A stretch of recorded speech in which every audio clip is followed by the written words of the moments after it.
this video we are going to cover where to live in Makati, what are the costs, and I'm going to show some actual footage from the places I've lived in Makati, and I'm going to show some of the links to the websites where you can make your own bookings, the actual rooms where I have stayed.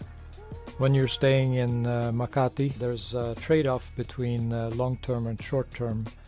If you are expecting to stay only a few weeks, perhaps as much as a couple of months, I recommend Airbnb. You don't have to deal with deposits and rental leases and utilities, etc. You can just sign up with Airbnb. If you haven't already, you can use my referral link below this video, and you'll get 55% rebate or discount on your first booking if you use my link. Of course, you can use hotels, but it's probably about 50% more expensive. You can get an hotel for $100 a night, $200 a night, around $50 a night in the popular area around Greenbelt. But after Airbnb came to the world, I've never used hotels ever again. I highly recommend using an Airbnb location. The rooms are bigger and it feels like you're part of real life in Makati, not just a travel hotel or a business hotel. On this map you can see the concentrations of the Airbnb listings. There are mainly 3 areas, and you can see it on the map here in the lower side. This is Legazpi Village, and then we got Salcedo Village around here, and then we got the Bel Air area around here, which is kind of the red, next to the red light district. Those are the kind of 3 concentrations of apartments in Makati.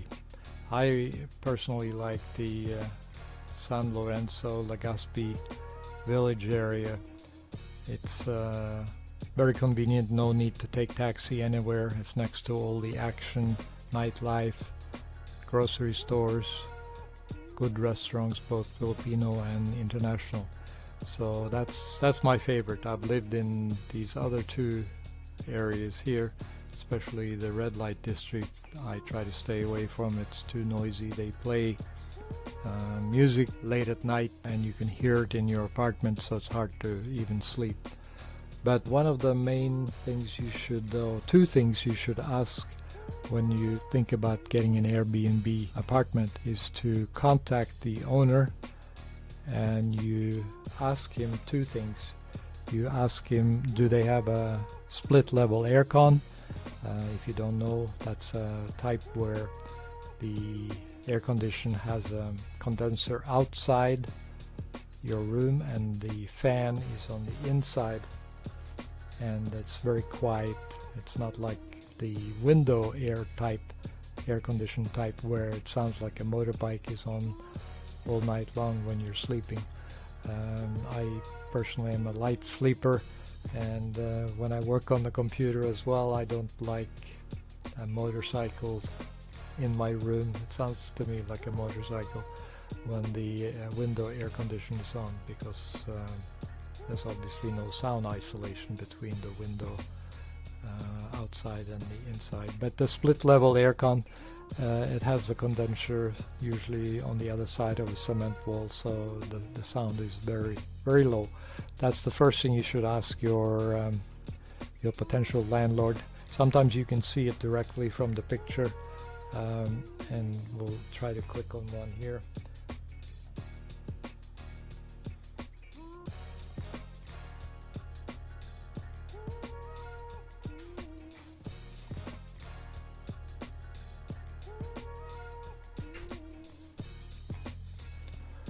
As you can see from this screenshot, there are over 3,000 active Airbnb rentals in Makati alone. Average price is $44 a night. It varies depending on the season. But what you should do when you make an Airbnb booking is to check on the internet speed, and does the host have a Windows aircon or split level aircon. The positives about Airbnb is, of course, a bigger space, no utilities, no extra charges. You should make sure to find out what the understanding is with the exchange of door keys, or if there is a self check-in procedure, what is the security of the apartment, will they know you're coming. Sometimes I've been surprised when I show up and the building doesn't allow Airbnb hosting in the building, so you kind of have to hush hush, not talk about it, and sort of come in as a friend who's visiting the apartment. It's like a little bit weird in my opinion.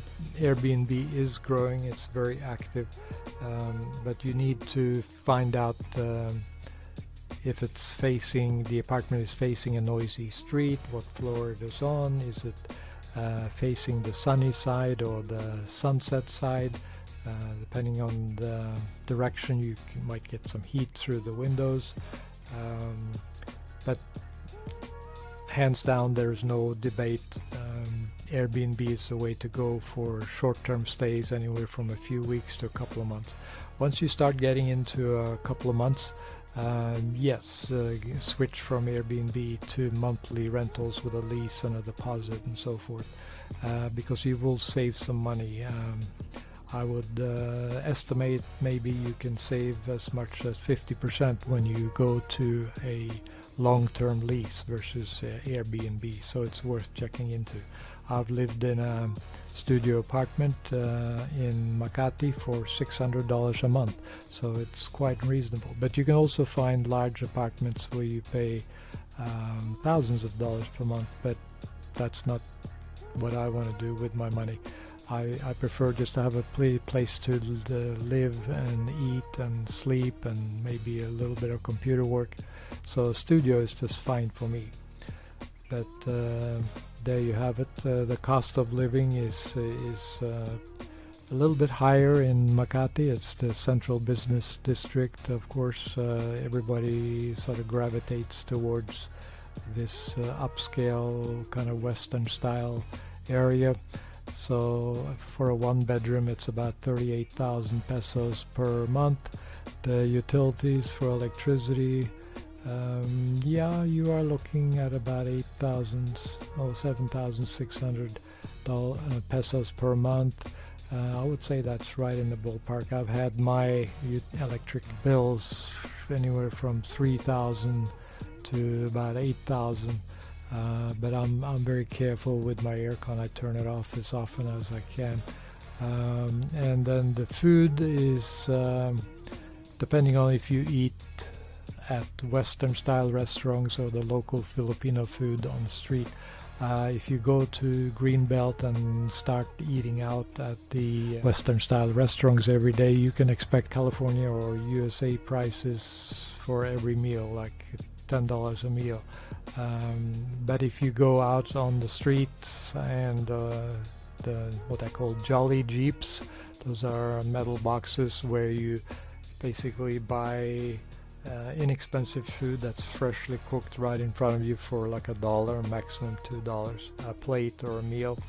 That's what I usually try to do, and then they are only available during lunch hour, but sometimes I buy double during lunch and take one bag or doggy bag with me back home to eat for dinner. So it can be quite reasonable. But if you go to the Western style restaurants, expect to pay American or Western prices. They know that foreigners are used to or willing to pay good money for Western style food.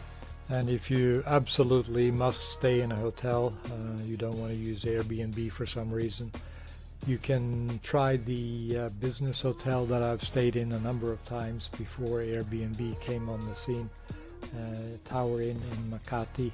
It's reasonably priced and it's clean. It's not a high-end hotel, but it's usually priced around $50. And the rooms are small, but if you just want a quick place to stay for a night or whatever, I recommend this.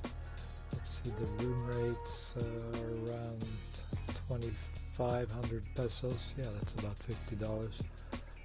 for per night. You can get some of the deluxe and superior rooms. They're a little bit nicer. But take a look. If you call them in person, sometimes they will give a discount. So it's not an automatic online order booking system. You have to actually call them and reserve or email them. Let's see here, if you click the make reservations, yeah, so you have to email them. But I usually call them on the phone, and I can also ask for a discount at the same time. So Makati is a area within Metro Manila.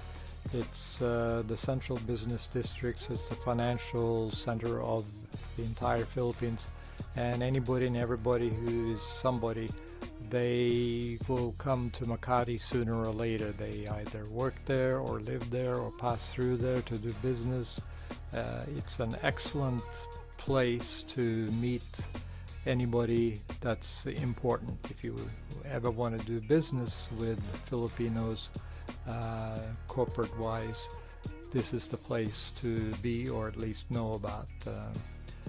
It's sort of 30 minutes by car from the Filipino airport. It's very near, and you can take the express highway. You pay $1 extra, whatever it is, to in your cab or your grab car to take the express freeway, but it's very convenient. I wouldn't live anywhere else like Pasig or Quezon City or Pasay or Taguig, any of these surrounding areas. Quality gets lower, the infrastructure is much more poor, and Makati is upscale. Even when there was typhoons or flooding in the areas around in Metro Manila, in Makati here, there was, when I was living there at the time, there was very little flooding, at least in the apartment where I was living. Everything was functional. The electricity didn't even go out as far as I can recall. There was some basements around and a couple of streets that had flooding from the typhoon, but everything's very solid. The buildings are great. This is the place you want to live if you go to the Philippines, and they have, Western utilities and amenities everywhere. It gets a little more expensive, but it's not too bad. For a one-bedroom apartment, you pay $38,000 on average. For a studio, I have paid around $30,000 per month. That's about $600. So it's quite reasonable. But you can generally look at paying half of short-term rentals. Like if you go to Airbnb or hotels, renting long-term, you can estimate you pay 50% of what you would pay on Airbnb or with hotels. It's a little bit cheaper on Airbnb. You can estimate maybe 30% cheaper on Airbnb, plus the apartments you'll be getting on Airbnb are bigger, and you get a full kitchen, and it's much more comfortable. So I don't even bother with hotels anymore. And the three areas are Legazpi. The three main areas I recommend you should consider to live in. My favorite is Legazpi Village, which you see here. And then we have a second area which is good, not as good, but it's good, Salcedo Village. And then we got the red light district, which is kind of up here in the corner. If I can draw this correctly, they are kind of up in this area. The red light area is a street here called Burgos Street. There's a lot of people that live around Bel Air here. There's a big apartment called Jazz Residence over here. It has it's a huge complex with big swimming pools. There's like 6,000 apartments just in 3 or 4 buildings. It's very big, but the location is inconvenient because to get to any action, you need to go down here into Greenbelt Park and malls and shops and restaurants, or you can walk from Jazz over to Burgos, the red light district here, but it's a good 15-20 minutes walk. And most expats, if they're interested in the red light district, they live kind of around here on each side of Makati Avenue, as it's spelled. They short it down to Makati Ave. So if you're interested in the red light district, yeah, then you should be around here. If you're interested in more normal living, live in Legazpi Village and walk over, never need taxi, walk over to Greenbelt Park and the malls and the restaurants over here. If you live in Salcedo Village around here, it's a mixture of things. You can walk to Greenbelt Park. It's 10-minute walk. And there are some good restaurants popping up now in Salcedo Village. So that is a good place, but it's some similar pricing to Legazpi Village. So why not just go to Legazpi Village, which is right next to Greenbelt Park and the restaurants there. No need to go to Salcedo Village. Like I said, you have the red light district up in Burgos Street. So those are the kind of three areas that you should consider when you go to Makati.